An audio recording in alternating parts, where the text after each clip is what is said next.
आज के एपिसोड पर डिस्कशन करने से पहले I would like to request you to subscribe our YouTube channel and follow us on Facebook and Twitter as well.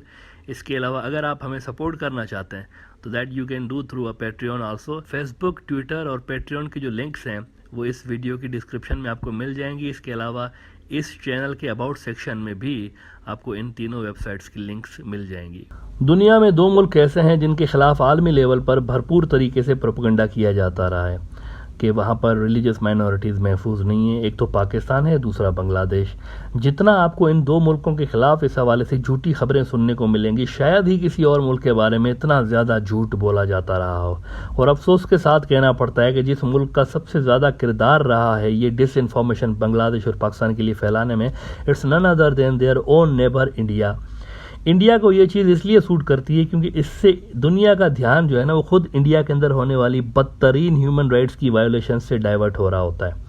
India अपने अंदर होने वाले माइनॉरिटीज़ पर जुल्म की बजाय आलमी फोरम्स पे इन मुल्कों के खिलाफ होने वाले प्रोपेगेंडा को सच जता के डिस्कस कर रहा होता है यूनाइटेड नेशंस में और दीगर फोरम्स पे। ऐसा ही एक झूठ पिछले कई साल से ये बोला जा रहा है कि अगले 30 साल में हिंदू बिरादरी ख़त्म हो जाएगी बांग्लादेश के अंदर। 6 जून को अभी कुछ रोज़ पहले इंडिया के बड़े news outlet the times of India में ढाका यूनिवर्सिटी के एक प्रोफेसर साहब हैं, उनके एक बुक को बुनियाद बना के एक आर्टिकल लिखा गया था कि in 30 years there would be no Hindus in Bangladesh. अच्छा, 6 जून 2022 को ये स्टोरी छपी है। डेट्स आप याद रखिएगा, 6 जून 2022 को। अच्छा, ये वैसे बड़ा क्लेम है देखा जाए तो, लिहाजा I decided to check some facts and figures जिनकी बुनियाद पे ये क्लेम्स किए जा रहे हैं। तो इस पर कुछ मैंने रिसर्च की हुई है। आई फाउंड आउट कि यही सारे क्लेम्स एक और इंडियन न्यूज़ आउटलेट में द संडे गार्डियन में भी किए गए थे 2 साल पहले 8 फरवरी 2020 को, और वो भी कह रहे थे कि there may be no Hindus left in Bangladesh in 30 years. Same heading है, बिल्कुल सेम टाइम लाइन है। 2 साल पहले भी इंडियन न्यूज़ आउटलेट्स कह रहे थे कि जी 30 साल के बाद हिंदू नहीं होंगे बांग्लादेश में। 2 साल बाद भी वो कह रहे हैं कि 30 साल के बाद हिंदूज नहीं होंगे बांग्लादेश में। टाइम लाइन वही है। द संडे गार्डियन ने ये जो स्टोरी लिखी थी ये भी ढाका बेस्ड इकोनॉमिस्ट एक हैं ढाका यूनिवर्सिटी के, उनको कोट करते हुए लिखी थी।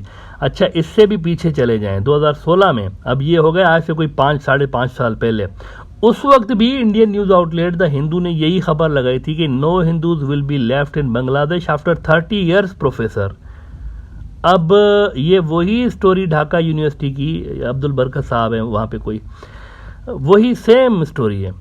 उन्हीं की स्टोरी मुसलसल चलती आ रही है। 30 साल 5 साल से 30 साल कम नहीं हो रहे, 30 साल लगा। इंडिया के कई न्यूज़ आउटलेट्स ने इसको लगाया हुआ है।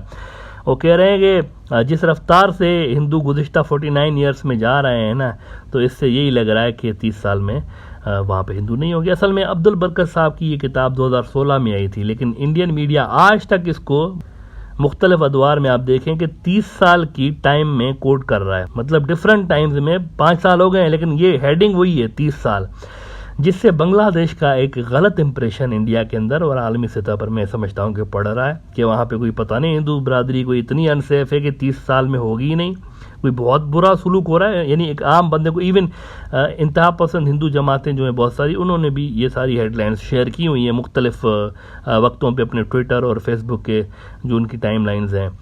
नाउ डॉक्टर अब्दुल बासित साहब एक अच्छे इकोनॉमिस्ट हैं, उनकी रिसर्च अपनी जगह, और उन्होंने कुछ अलग ही नज़रिए से ये रिसर्च की हुई है। इस तरह नहीं की हुई जिस तरह से ये इंतहा पसंद हिंदू कोट कर रहे हैं। लेकिन इस डिक्लाइनिंग जो परसेंटेज है ना, इसको मैं एक अलग एंगल से आपको दिखाने की कोशिश करूँगा। कभी कभी परसेंटेजेस जो होती है ना, उनसे उस तरह का नतीजा मेरे ख्याल से अखज़ नहीं करना चाहिए। मतलब जो परसेंटेज है, कभी कभी वो फिगर्स, वो जो फैक्ट्स एंड फिगर्स है ना, वो ग्राउंड रियलिटीज़ को जस्टिफाई नहीं कर रही होती है। मिसाल के तौर पर इंडियन अखबार संडे गार्डियन कह रहा है कि 1940 में 28% थी हिंदू आबादी, और फिर वो 1974 में 13.5% हो गई, यानी कि एक बहुत बड़ी डिक्लाइन आ गई। तो इस बीच देखें ना, 2 बड़े इवेंट्स हुए। कुछ दिन पहले भी मैंने कहा था ब्रॉडर व्यू में कि 2 बड़े इवेंट्स हुए थे जिससे लाखों हिंदू बरादरी के लोग जो थे आज के पाकिस्तान और बांग्लादेश से इंडिया चले गए थे, और वहाँ से मुसलमान बड़ी तादाद में आ गए थे इन मुल्कों के अंदर।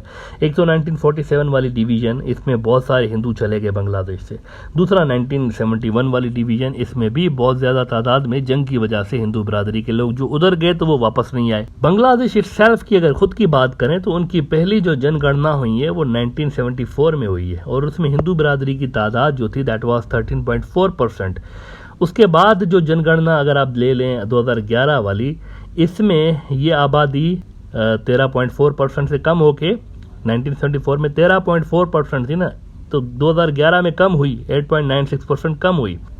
नाउ अपेरेंटली आपको ये फिगर्स देखकर लग रहा होगा कि लोग जा रहे हैं, हिंदू आबादी कम हो रही है, लेकिन एज आई सेड कि ये जो फिगर्स होती हैं ना, कभी कभी पूरा सच नहीं दिखा रही होती, इसके पीछे ज़रा थोड़ी सी रिसर्च करनी चाहिए। आप परसेंटेज को नहीं, आबादी को देखें। सबसे पहली बात तो ये, मतलब नंबर ऑफ पीपल को देखें, परसेंटेज को क्यों नहीं देखें, that I will explain in a moment. लेकिन मेरा नुक्ता ये है कि जी आबादी को देखें पहले, फिर हम बात करते हैं आगे परसेंटेज पे।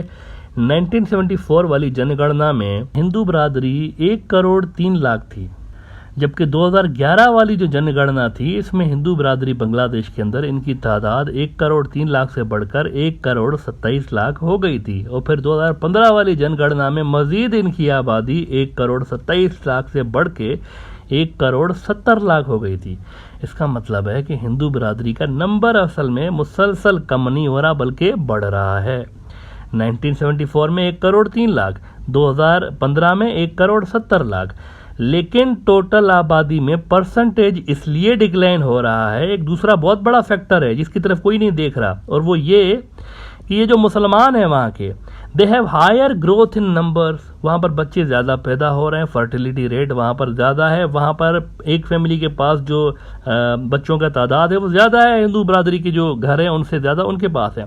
बांग्लादेश के अंदर कोई एबनॉर्मल लेवल का एग्जोडस नहीं हो रहा, बल्कि आबादी के बढ़ने का तनासब हिंदू बरादरी और मुसलमानों के बीच सिग्निफिकेंटली डिफरेंट है, because of which the percentage of Hindu community in Bangladesh total population is declining.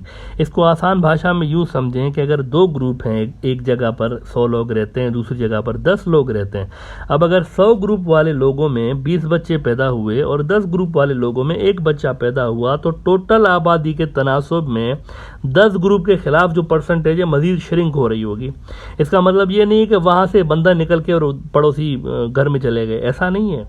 वहाँ पर ये फैक्टर है, टेक्निकल बात है थोड़ी सी, कि जो मेजॉरिटी है वहाँ पर बच्चे ज़्यादा पैदा हो रहे हैं, वहाँ पर ज़्यादा फर्टिलिटी रेट है, और जहाँ पर माइनॉरिटी है वहाँ पर उस हिसाब से बच्चे पैदा नहीं हो रहे, उनकी आबादी उस हिसाब से नहीं बढ़ रही है।